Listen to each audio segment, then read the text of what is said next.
네, 조국신당 이혜민입니다. 박미통희 위원장님, 지난 20일 대전 자동차 부품 공장에서 발생한 화재 알고 계시죠? 혹시 다녀오셨나요? 예, 다녀오지는 못했습니다. 네, 저도 어제 대전시청에 마련된 합동분향소 그리고 현장 다녀왔는데요. 유족분들께서 간곡하게 부탁하신 게 있어서 전달을 좀 하고자 합니다. 뭐냐면은 온라인상에서 지금 너무 무분별하게 퍼지고 있는 유가족 그리고 희생자에 대한 비방, 허위 정보, 조롱 막아달라는 요청이었어요. 저는 사회적 참사가 발생할 때마다 피해자 유가족들에 대한 이런 조롱, 이거는 세월호 참사 때도 그랬고 이태원 참사, 오송 지하차도 참사 때도 똑같이 나타나고 있는 것 같은데요. 방미통위에서는 방미심의의 정식 심의 절차를 기다리는 것보다는 유가족들에게는 지금 지옥 같은 시간이 흘러가고 있기 때문에 좀 더 방미통위에서 좀 더 적극적인 행정을 하시는 게 맞지 않을까 싶은데 그래서 찾아봤습니다.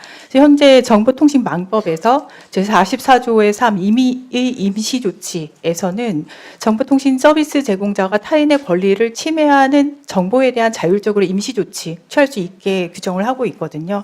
그래서 필요하시다면은 플랫폼 사업자들하고 즉각적인 재난 긴급 한라인 좀 구축을 하셔서 이것 또한 명백한 2차 가해가 될 수가 있거든요. 그래서 자율규제 적극적으로 또 플랫폼에서도 할 수 있도록 위원장님께서 적극적으로 좀 챙겨주셨으면 좋겠다 이 말씀드리고요.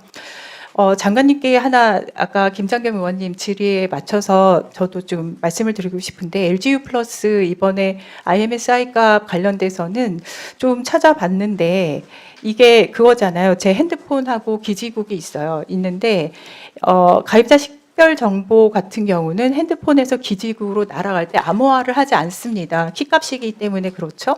네, 그래서 해킹이 됐을 때 되게 쉽게 캐처로 해킹이 됐을 때 그대로 드러나는 문장이에요. 근데 그 문장을 그렇기 때문에 랜덤화를 하죠. 알아보지 못하게.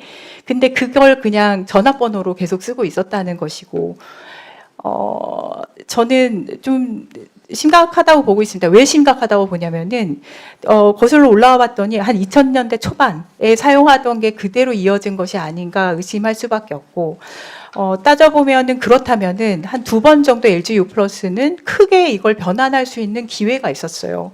한 번은 IMSI 값이 표준이 마련되던 2004년이고 두 번째는 LTE를 LGU 플러스가 도입하던 때고 이렇게 크게 2번 정도 점차적으로 단계적인 업데이트를 할 수 있는 기회가 있었음에도 불구하고 지금 상태라는 것은 저는 의도적으로 이걸 인지하고도 무시했던 것은 아닌가? 그걸 그렇게 오랜 시간 동안 모를 수가 없거든요.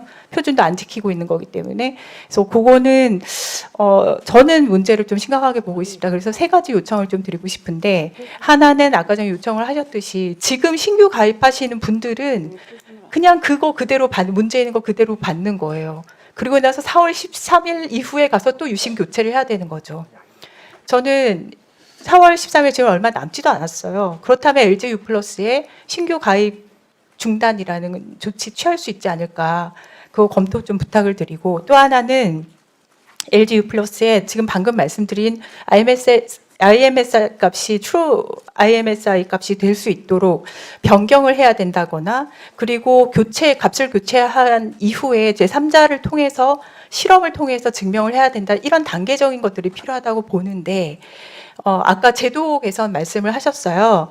법으로 만들어야 되지 않느냐. 저는 법이 개정되고 있는 사이에 지금 과유정통부에서는 IMSI 인증 강화를 하고 계시잖아요. 그래서 작년에 나왔던 문제점들을 이 강화하는 데 사용을 하고 계시다고 보고 있고 그건 맞는 조치라고 생각을 합니다. 그래서 이번에 IMSI 값 이 문제가 된 것 또한 ISMS 인증 강화할 때 고려를 해주시는 것을 요청을 드립니다. 이상입니다. 예, 몇 가지 사실 확인하겠습니다. 부총리님. 네. 일단 제일 중요한 질문. 임시값 노출만으로 2차 피해가 발생할 가능성이 있습니까? 현저히 낮다고 생각합니다. 예, 이거는 두 분 의원님 질문에도 오래됐는데 이로 인한 피해가 발생 안 한 걸로 봐서 2차 피해가 발생할 가능성은 크지 않다. 예, 그런 것 같습니다. 다행입니다. 그다음에 두 번째. 그런데 이게 혹시 위치 추적이나 특정인의 경우 위치 추적이나 예상치 못한 피해가 발생할 가능성은 있죠. 아주 드물게. 그러니까 목자보다 말씀하신 대로 그 위치 추적에 대한 좀 우려가 지금 있기 때문에 이 문제가 이제 불거진 것이고, 네. 근데 그 위치 추적이 되려면은 그 ISMMI 그 SI 그 캡처가 있어야 됩니다. 그리고 여러 가지 좀 환경 조건 여러 가지 조건들이 수반돼야 이것들이 예. 좀 예. 그 부총리님 LG 유플러스라고 해서 부총리님이 뭐 과기부총리로서 더 뭐 책임을 지거나 이런 거 아닙니다. 마음의 부담이 있을 거라고는 생각하나 답변을 정확하게 해줘야 국민들이 덜 불안하십니다.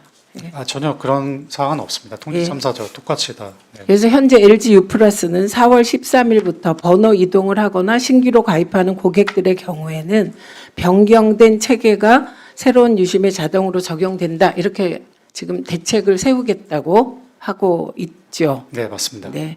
그리고 이게 4월 13일인 것은 기술적인 시간이 필요했기 때문으로 확인했습니다.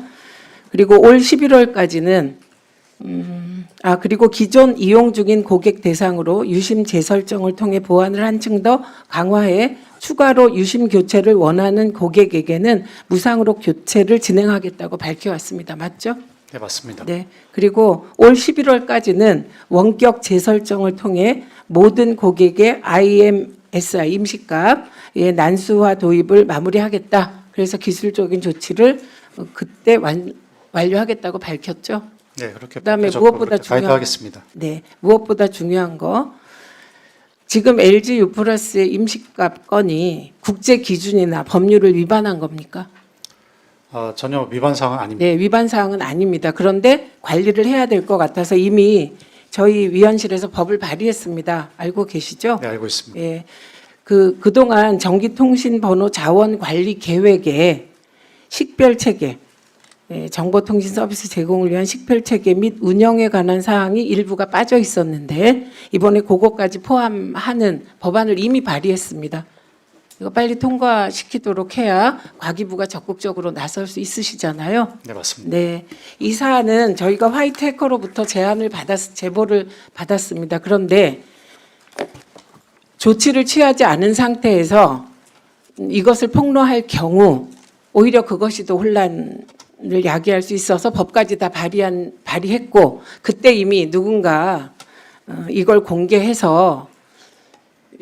공개할 것으로 예상했습니다. 그래서 빨리빨리 LG 유플러스에도 일단 이 건으로 2차 피해가 발생한 사례가 없기 때문에 오랫동안 그래서 대책 마련을 해두자. 그런데 역시 예상대로 누군가 공개하더군요. 그래서 오히려 최초로 이걸 발견한 화이트 해커는 이거 공개하면 오히려 문제가 될 수 있다. 이렇게 우려하는 상황도 발생했습니다. 그래서 법 통과되면 꼼꼼하게 관리해 주시기 바랍니다. 네, 철저하게 대응하겠습니다. 네.